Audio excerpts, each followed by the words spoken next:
Thank you. We've actually had the Midwest Pain Education Treatment Expo for 3 years already, and this next year will be our fourth. Thank you for the warm welcome. I'm really excited to be here, and before we get started, I want to say that, can you hear me okay? This seems taller than me. I want to say that it was really an honor to sit in with all the practitioners yesterday and listen to the back and forth and sharing of education and research and best practices in their respective clinics. There wasn't a single doctor that did things the same way. They all had their own protocols, but there wasn't any competition. Everybody was just laying their cards on the tables and sharing how they did things. And it was really, truly amazing. I'm not going to share exactly what happened. All of the audio and slides are going to be on the RSDSA website. Like he said today, I think they're duking it out in the other room, and that's probably where all the competition is happening. But it was overwhelming as a person with CRPS to hear these top doctors from all over the world share their passion in treating this disease. And I didn't hear a single person say, I know the best way to do it, or I have this all figured out, because they don't. But to hear how diligently they're working at helping us was really, really overwhelming.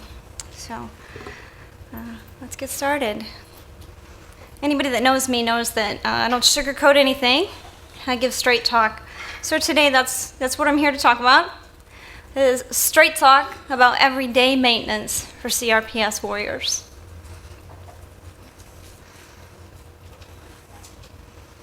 My clicker isn't working. Thank you. So I have nothing to disclose. Nobody has paid me to be here, unfortunately. Nobody has paid me to promote any products or say anything. So all the opinions are my own, and I have plenty. So I'm going to talk a little bit about myself. A lot of people know where I am now, but not many know where I came from or how I got here. So I injured both of my wrists kickboxing at the gym. Those are real photos. They're not staged. Kickboxing is what I did in my free time to de-stress. I may not look like it because I'm kind of short and skinny, but that was what I really loved to do. I injured both my wrists and went through a series of surgeries. And during one of those surgeries, they made a mistake. They slipped with that needle and damaged 2 nerves in my arm. My right arm, and the onset of CRPS was the result. I have quite a few other diagnoses too, but that's the one that we're here to talk about today. So at that point, I traded in those sexy pink gloves for orange ones. I became a warrior. How did I get here? Well, at the time, I had just run away from home, run away from an abusive home. I was a single mom with 2 kids. I didn't have any money. Barely had a place to live, and I was all by myself with this brand new diagnosis in my body. And I didn't know anything about it. I was living in the middle of nowhere in Iowa. I didn't have any doctors that knew what it was. But I was an electronic engineer, which means nerd. So I had the skills to research, and that's what I did. I dove into my computer, and I started looking for people just like me that had the same diagnosis. I found 2 angels immediately named Sarah and Rob, who became my instant friends, and they helped me. They helped me research. I started creating support groups to collect people to help me understand. And those people became my guiding light, the only thing that helped me survive those long nights. You know, when you're rocking on the edge of your bed back and forth, begging for the morning to just get here, because you don't know how you're going to survive. That's how I did. All the people inside my computer. So as I started, I had great insurance, by the way. I was still employed, just on disability. So I had great insurance, and I learned that a lot of people didn't. I was young and naive and thought I could beat this, right? We all think that at first. I can beat this. I see a lot of heads nodding. So because I had this insurance, I started systematically going through one treatment after another. But these people inside my computer, they were the only support system I had. So I took them all with me. in a very, very public way. Every single treatment I tried, I did it online. I took them all with me. The photos, the videos, online journaling. I believe that knowledge is power. So most of them failed. Most of the treatments failed. They saw me crying. They saw my brain scans. They saw the injections. They saw all of it. Not everybody understands that journey, but that's okay. It's mine. It's mine. So after I made it through the mainstream treatments, I went on to the experimental treatments, and I started fighting the insurance company to pay, and I started winning. So these groups got bigger and bigger and bigger and started attracting more people because of my vulnerability. And that's a hard spotlight to be in. It's hard to put yourself under that spotlight. But I did it. And that's how I got here today. I didn't intend to be an advocate, but it just kind of happened. This clicker does not like me. So, what does an advocate really do? I have a little video here.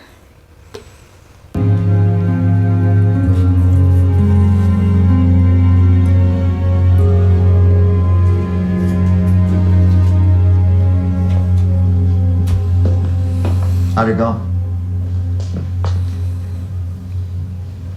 Did you wait around for me? How'd it go? He thinks I may have an eating disorder. Josh. And fear of rectangles. That's not weird, is it?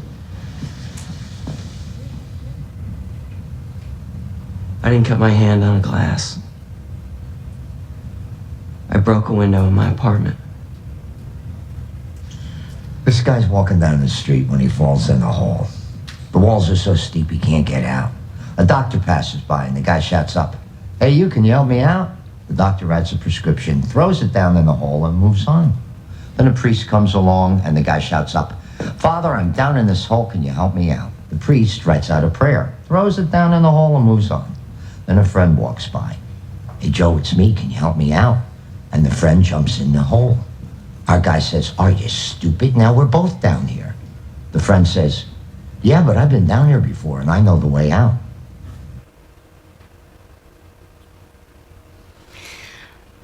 One of those two angels, Rob, sent that to me the other day, and I cried. All of you that have CRPS know why.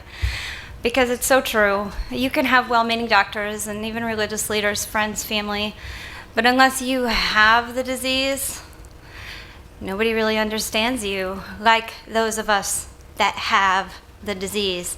And I saw a few hands go up when Jim asked, who here has never met someone else with CRPS? Could those hands go back up? Now you have. Now you have. And you will understand the power of looking into the eyes of someone else that understands those exact same struggles that you do every single day. I'm trying to see those of you. Could you put your hands back up again? I want to talk to every single one of you before this day's out. Thank you. So that's what an advocate does. We see things differently than the people in your lives that don't struggle with the exact same disease. And I didn't have that in my life. I would have given anything for someone around me to reach that hand out to me and say, I've been there and I can help you. I can guide you to the answers. So that's my mission, is to be that hand that guides. So where do I go? Why is this happening to my body? What is this diagnosis? When do I need to seek help? Who do I need to go to? And how can I find the tools that I need? Those are the questions that an advocate can help you find. We don't do it for you, but we help you find the tools for free.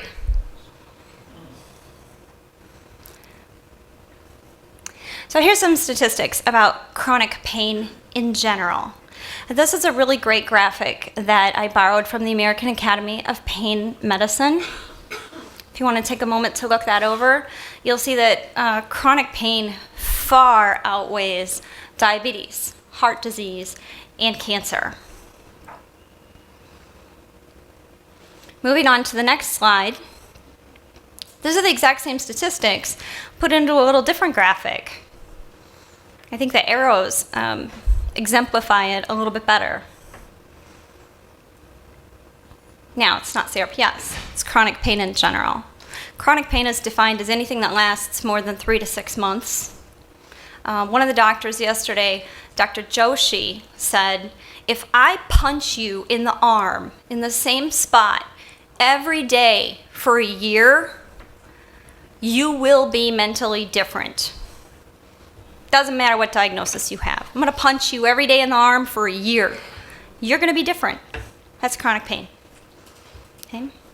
So on this next slide, back to the chronic pain, please.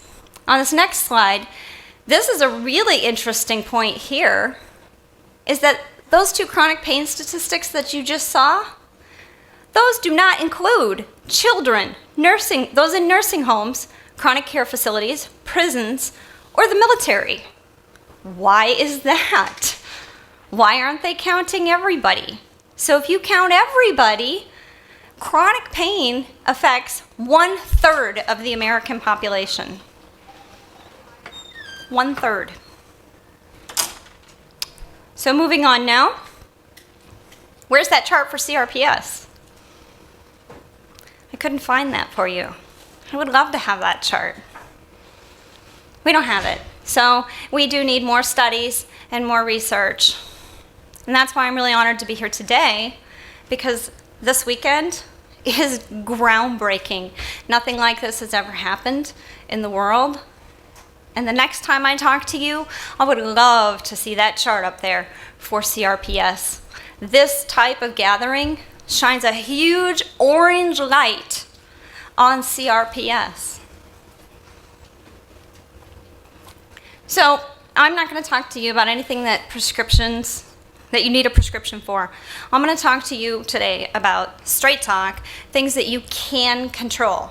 I know it was really an altering moment in my journey when I finally figured out that there were things I could control, because I felt completely out of control for a really long time. But there are things that you can control. You can control your diet, you can control your surroundings, and you can utilize pain management tools. And these are all real photos. These are real people that I know. And I thought this was important to include, because you'll notice these people are all different colors. These people are all different ages and different genders.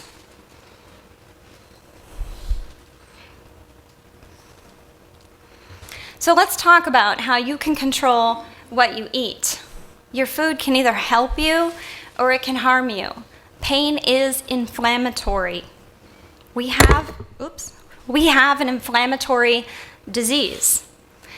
So you can bolster the host, which is strengthen your immune system by feeding it healthy nutrients.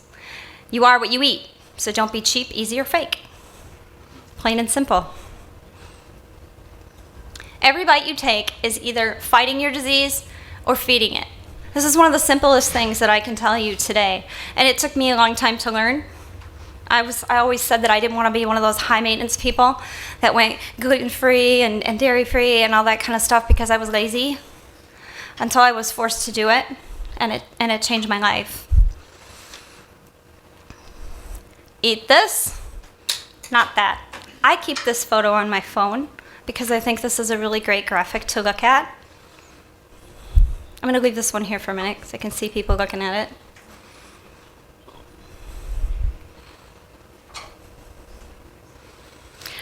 This is the new food pyramid that every one of you in here that has CRPS really should be looking at. The old food pyramid does not apply to us anymore. I'm not sure it applies to anybody, but it really does not apply to us.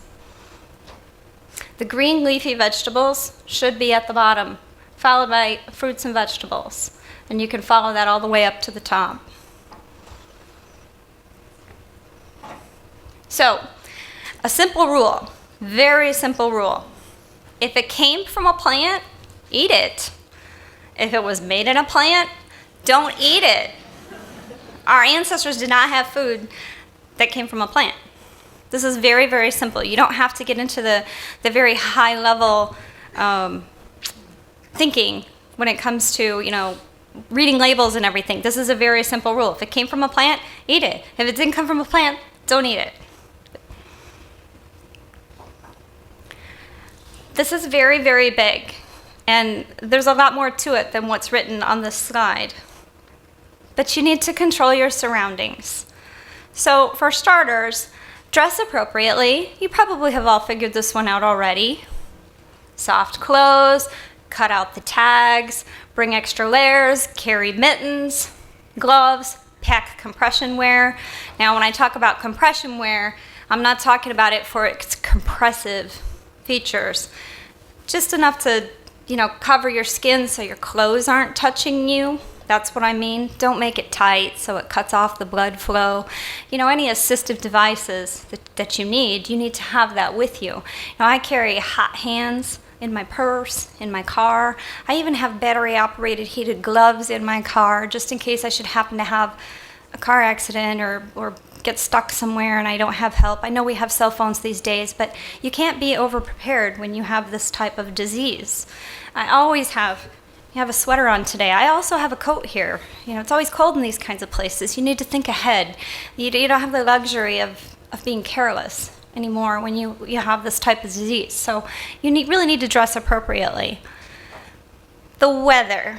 You cannot control the weather. You cannot control Mother Nature. But you can control whether or not you wander out into the nasty weather. You can plan your schedule around extreme weather. High humidity, storms, frigid cold. These are things that affect all of us. So plan your schedule around the weather as much as you can and adjust your schedule as necessary. This one is very big. Choose your company wisely. You do get to choose, even if they're family. People will lift you up or drag you down. You are not obligated to keep toxic people in your life, even if they're related to you. You do get to choose.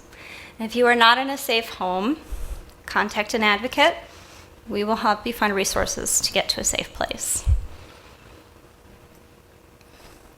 So I have this little philosophy called the flower garden philosophy. I see some people smiling. Maybe they've heard of it before. So I love to garden. I absolutely love to garden. Move on to the next. But I'm not able to maintain a big garden anymore. I just can't do it. I don't have an infinite amount of energy, but I love the flowers. I just love them. And the weeds drown out the beautiful flowers. The same applies to my life. It's a perfect analogy. Tend to what you love. Do what you can handle. Make room for the beauty. Leave no room for the negativity. If people can walk away, let them. Let that garden weed itself. No one knows your situation better than you do. Do what's best for you and explain it later. If they can't love you through it, then they were not meant to be in your life.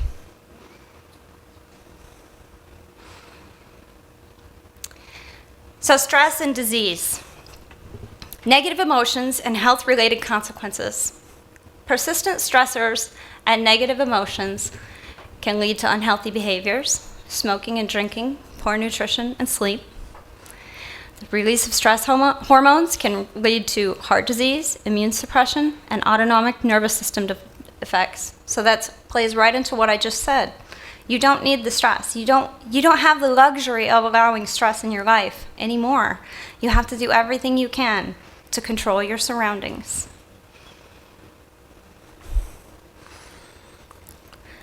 Now, on to the pain management tools that do not require a prescription. We're not going to discuss any prescriptions today. Epsom salt baths are my gold standard. I live with Epsom salt in my life. So you can't spend all your time in the bathtub, right? Sometimes I'll take like a plastic dish pan and just put some hot water in there with some Epsom salt and soak my arm or soak my foot. Of course, then you have to worry about how you're going to carry that dishpan, right? If you have someone else in your life that can carry the dishpan, you can do that. But if you don't, you get in the bathtub. And showers are difficult, right? Showers feel like bees stinging us. So a bath is usually a better alternative if you're able to get in and out of the bathtub. But Epsom salt is wonderful. The magnesium absorbs transdermally and it relaxes the muscles and the nerves. It really helps with those shooting pains. Vitamins and minerals, I'm not going to go over which ones because that's a conversation you really need to have with your doctor. But I take piles of vitamins and minerals every day. Essential oils can be very beneficial. Music, art therapy. Again, I talk about the compression wear and the assistive devices. Support groups, not spaces to commiserate. We don't do that. But the support groups that are uplifting and supportive, if you need one, contact me. I'll be happy to help you find one. Heating pads, fuzzy socks, soft blankets, heated mittens, paraffin tank, whatever makes you physically comfortable. It is a shift in mindset because as adults, and certainly as parents, we're used to taking care of everybody else around us. You know, we always come last. We're used to get the kids taken care of, get your spouse taken care of. But we can't do that anymore. You have to take care of yourself first. Even on an airplane, what do they tell you? In the event of an emergency, put your own mask on first, right? And then help the person next to you.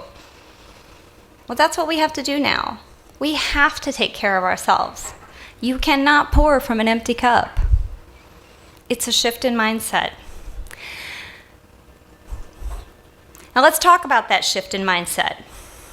Pain is inevitable. Suffering is optional, right? I choose to take advantage of the good days while I can. I rest for a few days ahead of time, and I plan to rest afterwards. I don't let the fear of a flare keep me from living, and I highly recommend that you do the same thing. I don't let RSD own me.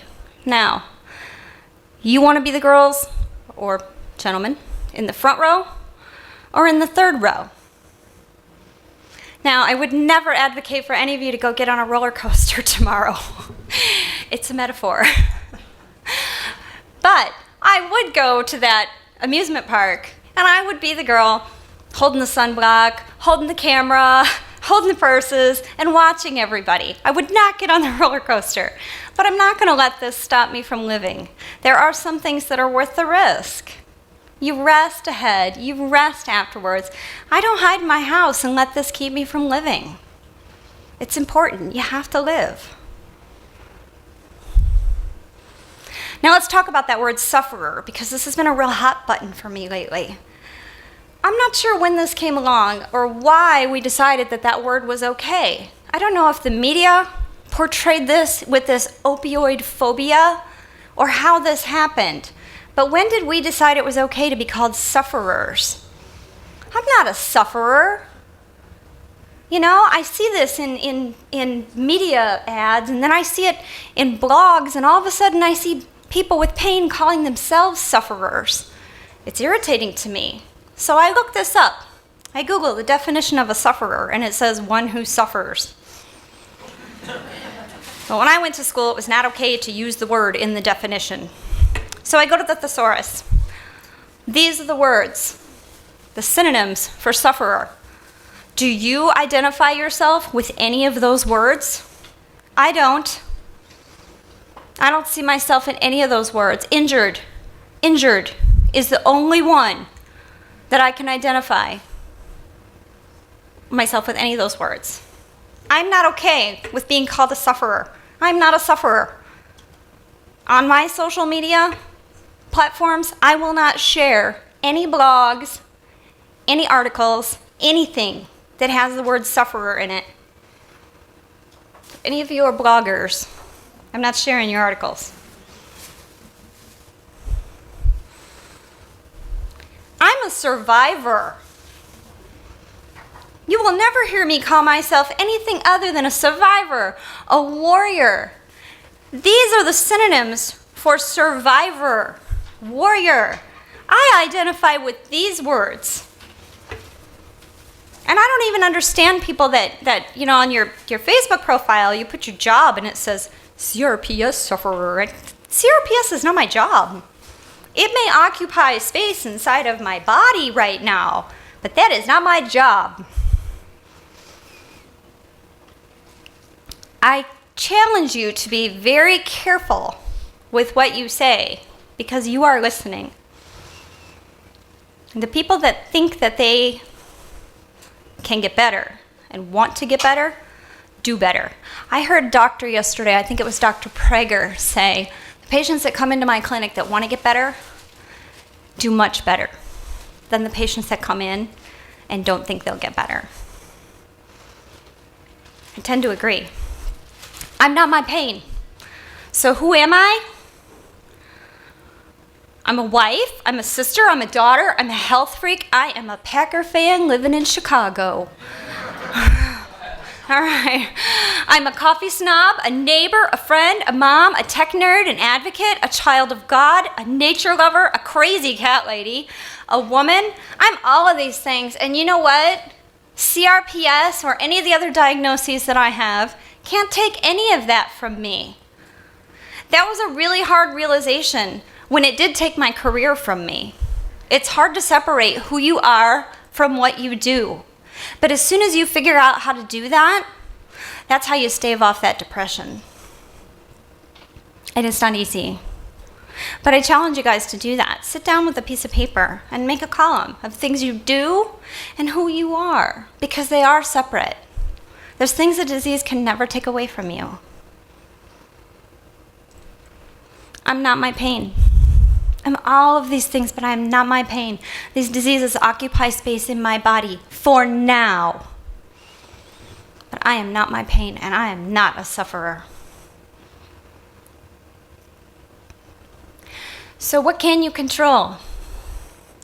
You can control your diet, and you need to control your diet. You can control your surroundings. You can utilize your pain tools. And I am not advocating for you not to utilize your doctor. That's just not part of my speech. You do need a doctor's care. In fact, you need an entire team of doctors. I started to make a list while I was waiting. Neurologist, pain management specialist, anesthesiologist, family practitioner, orthopedist, psychologist, physical therapist, occupational therapist, rheumatologist, internal medicine, gastroenterologist, nutritionist, massage therapist, naturopath, acupuncturist. They don't call it complex regional pain syndrome for nothing. We need a whole team of doctors.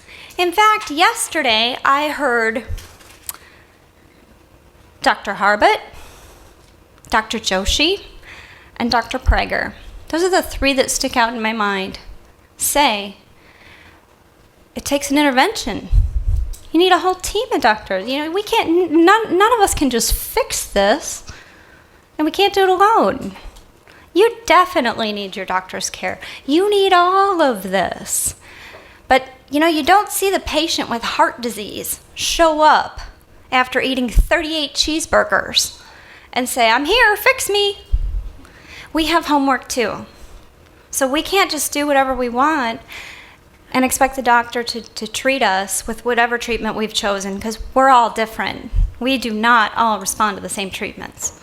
So we can't just do whatever we want and show up and say, fix me, I'm here. We gotta do our part too, in conjunction with the doctor's care.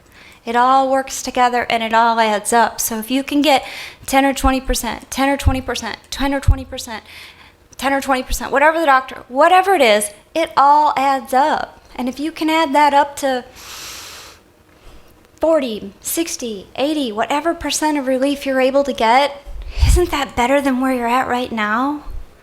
Isn't it better than nothing? Because this is a horrible disease. I challenge you. Do it all. Do a little of it. Do any of it. But don't do nothing. I was raised by a single dad, and he was tough. And he said to me, you only have two choices in life. You can do something or you can do nothing. But if you choose to do nothing, that means you are totally okay with the way things are. If you're not okay with the way things are, then you don't have another choice. You have to do something. Those are your choices, something or nothing. If you want to do something, there you go. There's some great options right there. Thank you so much for listening today. Thank you for coming. And I'd really like to thank RSDSA for having me. Looks like my time is up. Thank you very much.